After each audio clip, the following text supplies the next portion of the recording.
Hi പ്രിയപ്പെട്ടവരെ, നമ്മുടെയൊക്കെ ജീവിതത്തിൽ ഒരുപാട് ആഗ്രഹങ്ങൾ നടക്കാതെ നമ്മുടെ മനസ്സിന്റെ ഉള്ളിൽ തന്നെ ഇങ്ങനെ ജീവനില്ലാതെ കിടക്കുന്ന ഒരു സാഹചര്യമുണ്ട്. അതുപോലെ കാലങ്ങളായി എൻ്റെ ഉള്ളിൽ തങ്ങി നിന്ന ഒരു വലിയ ആഗ്രഹമായിരുന്നു കുടജാദ്രി എന്ന സ്ഥലം ഒന്ന് കാണുക എന്നുള്ളത്. അതിൻ്റെ സഫലീകരണമാണ് കേട്ടോ ഈ വീഡിയോ. വല്ലാത്തൊരു സന്തോഷം തരുന്നതാണ് കേട്ടോ ഈ നിമിഷം എന്ന് പറയുന്നത് എൻ്റെ ജീവിതത്തിൽ. ഇവിടെ എത്തിപ്പെടാൻ മറ്റൊരു കാരണം കൂടി ഉണ്ട് കേട്ടോ. ജീവിതത്തിൽ ഏറ്റവും കൂടുതൽ ഞാൻ ഇഷ്ടപ്പെടുന്ന ഒരു കാര്യം കഥകൾ എഴുതുക എന്നുള്ളതാണ്. അതുപോലെ കവിതകൾ എഴുതുക എന്നുള്ളതാണ്. അതുപോലൊരു കഥ മനസ്സിൽ ഉടലെടുത്തപ്പോൾ ഞാൻ എൻ്റെ പ്രിയ സുഹൃത്തിനെ വിളിക്കുകയുണ്ടായി. എപ്പോഴും ഒരു പോസിറ്റീവ് മറുപടി തരുന്ന ഒരു സുഹൃത്തുണ്ട് എനിക്ക്. അവനാണ് മൂകാംബിക പോകാം, അവിടെ റൂമെടുത്ത് ഈ കഥ നമുക്ക് മുഴുവനാക്കാം എന്ന ഒരു ഓപ്ഷൻ വെക്കുന്നത്. അങ്ങനെയാണ് മൂകാംബിക വഴി ഞാൻ ഈ കുടജാദ്രി എന്ന സ്ഥലത്തേക്ക് എത്തിപ്പെടുന്നത്.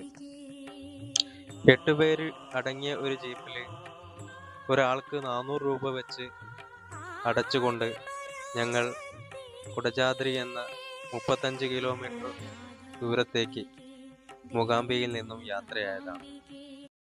ജീപ്പിൽ നിന്ന് ഇറങ്ങി ഒരുപാട് ദൂരം മല കയറാനുണ്ട് ഈ കുടജാദ്രിയിലെ ശ്രീ ശങ്കരാചാര്യർ തപസ്സിരുന്ന സ്ഥലത്തേക്ക് എത്തിപ്പെടാൻ.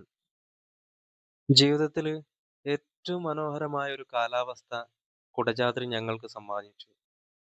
നല്ല മഴയും കോടമഞ്ഞും നല്ല തണുപ്പുള്ള കാറ്റും എന്തൊരു ഭംഗിയും എന്തൊരു ആസ്വാദനവുമായിരുന്ന ഒരു പ്രത്യേക ഒരു അനുഭൂതി തന്നെയായിരുന്നു ഈ ഒരു കാഴ്ചയും അനുഭവവും.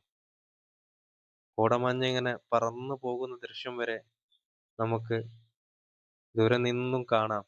വീഡിയോ എടുത്തിട്ട് അത്ര ക്ലിയർ ആവുന്നില്ല, കാരണം അത്രയ്ക്കും മഞ്ഞ് മൂടി കിടക്കുകയാണ് അവിടെ.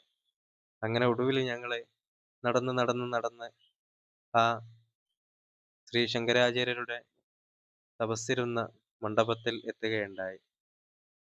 ഈ വഴിക്ക് വരുന്ന ഇടത്തൊക്കെ ചെറിയ ചെറിയ അമ്പലങ്ങൾ ഉണ്ട് എന്നുള്ളതും അതിൻ്റെ ചരിത്രവും അവർ പറഞ്ഞു തരും എന്നുള്ളതും ഒരു വ്യത്യസ്ത അനുഭവമായിരുന്നു.